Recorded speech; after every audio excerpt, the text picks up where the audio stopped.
याद कीजिए वो नोटबंदी, और नोटबंदी में यह कहा गया था कि नोट बंद हो जाएंगे, काला धन वापस आ जाएगा और भ्रष्टाचार खत्म हो जाएगा। अगर हम पीछे मुड़ करके देखें, जब से नोटबंदी हुई है, बताओ कितना काला धन वापस आ गया है, कितना भ्रष्टाचार खत्म हो गया। और उस समय जो बैंक में बच्चा पैदा हुआ था जिसका नाम खजांची हम लोगों ने रखा था, उसको भी ये सरकार के लोग भूल गए। अगर कोई याद रखता है उसको जन्मदिन पे तो केवल हम समाजवादी लोग हैं। खजांची का हर बार 8 और 9 नवंबर को उसका जन्मदिन मनाते हैं।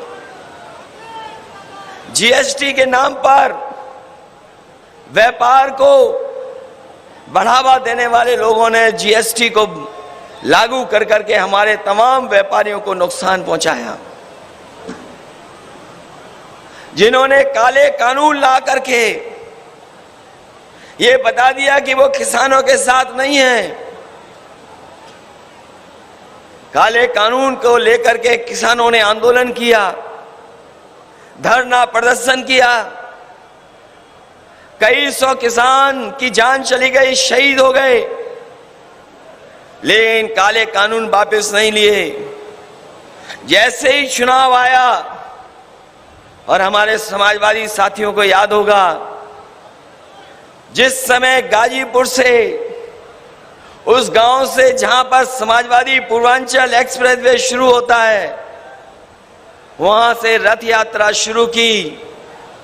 पूरे दिन चला करके, रात भर चला करके जब लखनऊ पहुंचे तो आपको याद होगा अगले दिन ही काले कानून वापस हो गए।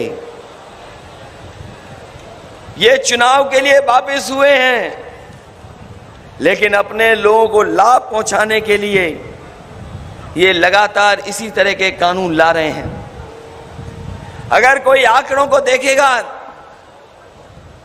तो आंकड़े ये बताते हैं सबसे ज्यादा अगर कर्ज माफ किसी व्यापारी उद्योगपति का हुआ है तो वो गुजरात के उद्योगपति और व्यापारियों का हुआ है। आंकड़े ये भी सच्चाई बताते हैं कि 10 लाख करोड़ तक बैंक का कर्ज माफ अगर किसी का हुआ है तो वो सब गुजरात के व्यापारी उद्योगपति हैं। किसी किसान का कर्ज माफ नहीं हुआ।